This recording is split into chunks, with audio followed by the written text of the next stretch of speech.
తుక్కుగూడలో bumper offer 3,75,00,000 G+2 4 BHK villa కొనండి. నెలకు 1,00,000 rent guarantee. Terms and conditions apply. కానీ ఇప్పుడు ఈ అడ్వకేట్ ఫీల్డ్లో కూడా గంటకి 1 కోటి, గంటకి 5 కోట్లు, గంటకి 4-5 కోట్లు తీసుకునే అడ్వకేట్స్ని కూడా మనం చూస్తున్నాం. ఏంటి డిఫరెన్సెస్? ఇప్పుడు జీవీ రెడ్డి గారికి ఆ 3-4 కోట్లు తీసుకునే వాళ్ళకి డిఫరెన్సెస్ ఏంటి? ఇప్పుడు నేను సిద్ధార్థ్ గారు ఒక ఆయన ఉన్నారు కదా, ఉన్నారు హరీష్ సాల్వే గారు 2-3 కోట్లు కూడా తీసుకుంటారు.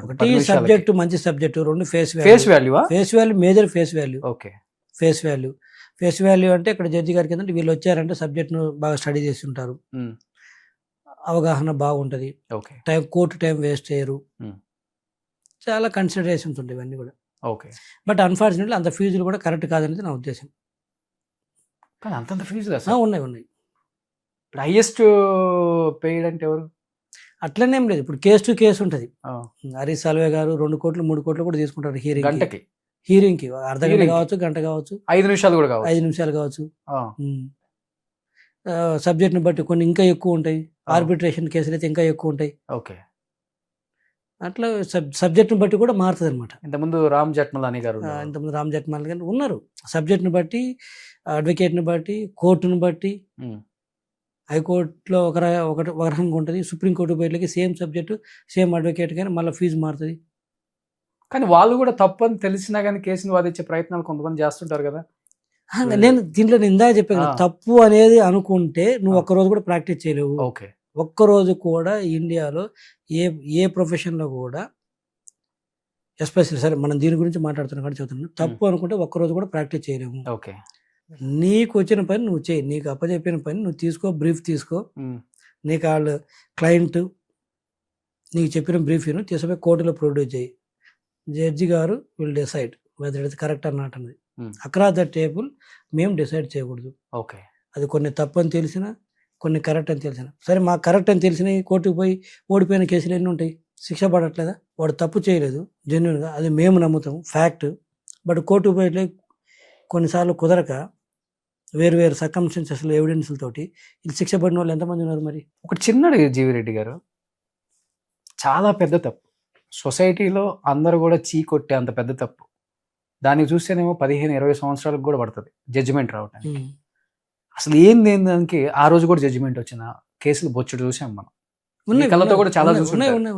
అంటే మీ లాయర్లు, అడ్వకేట్లు ఏం చెప్తారంటే సింపుల్గా ల్యాక్ ఆఫ్ టైమో, లేకపోతే జడ్జెస్ లేకో, లేకపోతే అడ్వకేట్స్ లో అంటే టైం, అంటే రకరకాలుగా ఏదేదో చెప్తుంటారులే మీ భాషలో. అది పెద్దగా ఇప్పుడు చిన్నది, ప్రత్యూష గారు చనిపోయి 24 సంవత్సరాలు సుప్రీంకోర్టు నిన్న ఇచ్చింది, సిద్ధార్థ రెడ్డి ఎక్కడ లొంగిపో అని.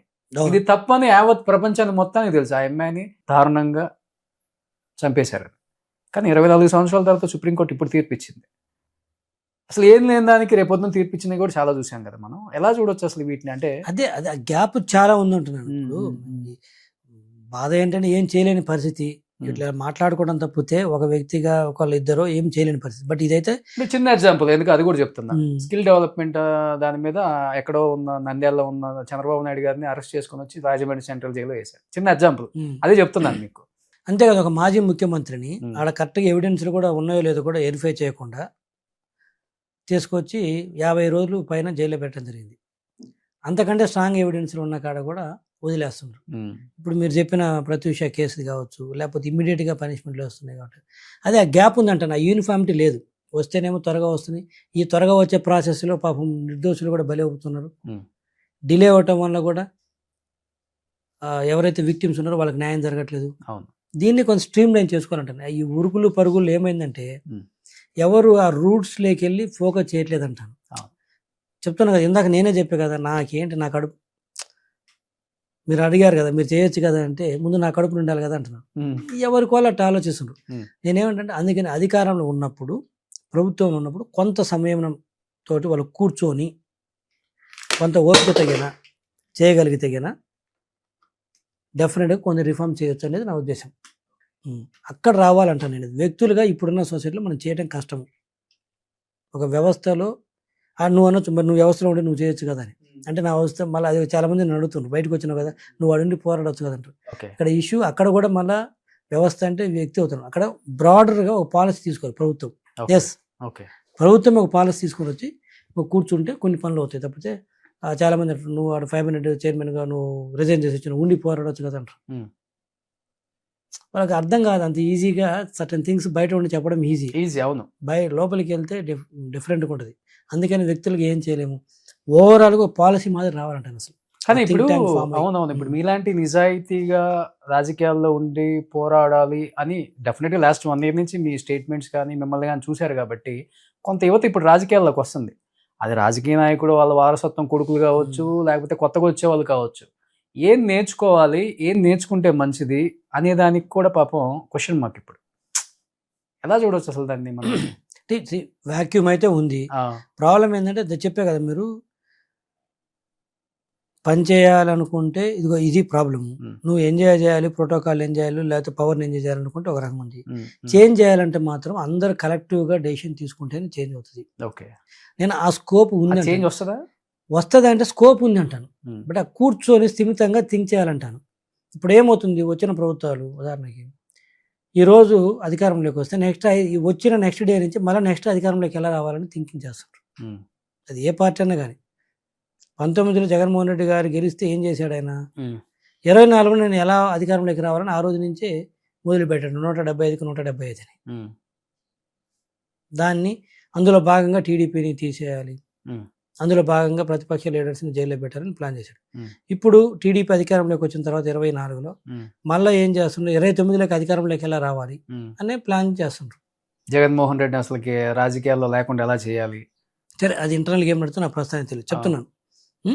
బట్ ఓవరాల్గా అయితే టీడీపీ కూడా అదే చేస్తుంది, 29లోకి ఎట్లా అధికారంలోకి రావాలని. పార్టీ పరంగా చూస్తే ఆ రోజు జగన్మోహన్ రెడ్డి గారు వైసీపీ పార్టీ అయినా ఈ రోజు టీడీపీ పార్టీ అయినా పార్టీ పరంగా చూస్తే కరెక్ట్. అది అంటే మీరు ఈ పార్టీ వచ్చినప్పుడు చెప్పారు కదా అసలు వైసీపీ లేకుండా ఎలా చేయాలి అని వీళ్ళు అనుకుంటున్నప్పుడు వాళ్ళకి కూడా చేస్తున్నారు. అదే జగన్ టీడీపీ లేకుండా చేయాలన్నప్పుడు వాళ్ళు కూడా ఇదే ఆలోచిస్తారు. అదే చెప్తున్నది.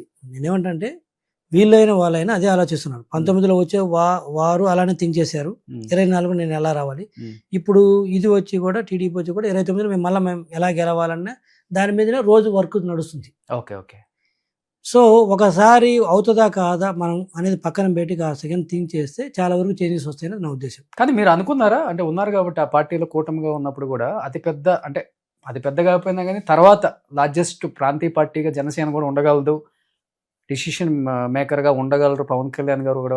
ఆయన డిసిషన్స్ చూసినా, లేకపోతే ఆయన స్పీడ్ చూసినా, లేకపోతే ఆయన రాజకీయ లక్షణాలు చూసినా కానీ అనిపించిందా మీకు? లేకపోతే మేము ఆ రోజు చెప్తున్నాం కదా, ఇప్పుడు ఆ రోజు ప్రభుత్వ వ్యతిరేకత కావచ్చు ఇవన్నీ చూసిన తర్వాత టీడీపీకి ఉన్న క్యాడరు, పార్టీకి ఉన్న ఓటు పర్సెంటేజ్ 40% ఉన్నప్పుడు డెఫినెట్గా విడిగా పోటీ చేసినా కూడా గెలుస్తామనేది క్లియర్గా ఉన్నది ఆ రోజు.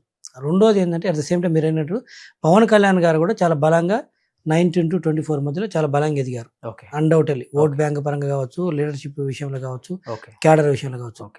So that doesn't mean that ఆ రోజు టీడీపీ ఇట్ సెల్ఫ్ ఓన్గా గెలుతుంది అంటే ఆయన అవసరం లేదనే దానికంటే కూడా ఆయన బలంగా లేడని కాదు నా ఉద్దేశం. ఆయన బలంగా ఎదిగాడు. అట్ ద సేమ్ టైం టీడీపీకి 40% ఓట్ బ్యాంక్ మీకు తెలిసింది. 2019 ఓడిపోయినప్పుడు కూడా 40% ఓటింగ్ వచ్చింది. సో ఆ కాంటెక్స్లో ఏంటంటే ఆయన బలంగా ఉన్నాడు. కాకపోతే రెండు కలిస్తే మరి వాళ్ళ పెద్దవాళ్ళ స్థాయిలో ఏం అరేంజ్మెంట్స్ ఉన్నాయో మనకు తెలియదు. ఇంకా మోర్ పవర్ఫుల్గా ఉంటారనుకున్నారు, ఇంకా ఎక్కువ సీట్లు వస్తాయి అనుకున్నారు, లేకపోతే ఇంకా కేంద్రంతో బీజేపీతో కూడా కలిసి ఉంటే కేంద్రం నుంచి నిధులు ఎక్కువ తెచ్చుకోవచ్చు అనే ఉద్దేశంతో మూడు పార్టీలు కలిసినాయి. రాష్ట్ర అభివృద్ధి ఆస్పెక్ట్లో కలిసి ఉండొచ్చు. కేవలం గెలుపు ఒక్కటే అయితే మాత్రం మితంగా మీరు చెప్పిన టీడీపీ ఒకటి పోటీ చేసినా కూడా గెలిచేది. బట్ ఈ ఆస్పెక్ట్స్ కూడా ఉండొచ్చు చంద్రబాబు నాయుడు గారి మైండ్లో. 3 కలిస్తే రాష్ట్రానికి సంబంధించిన నిధులు తెచ్చుకోవడంలో ఇంకాస్త బలంగా ఉంటాము, మేమిద్దరం ఇక్కడి నుంచి అడగవచ్చు. అక్కడ బీజేపీ కూడా కూటమిలో ఉన్నది కాబట్టి, కేంద్ర ప్రభుత్వం వాళ్ళు ఉంటారు కాబట్టి మనం అడగడానికి రైట్ ఉంటుంది, వాళ్ళకి ఇవ్వడానికి కూడా కొంచెం వెసులుబాటు ఉంటుంది అని ఇవన్నీ చాలా ఈక్వేషన్స్ ఉండొచ్చు. సుమన్ టీవీలో మీ పర్సనల్ అండ్ బిజినెస్ ప్రమోషన్స్ కోసం కింది నెంబర్కి కాంటాక్ట్ చేయండి.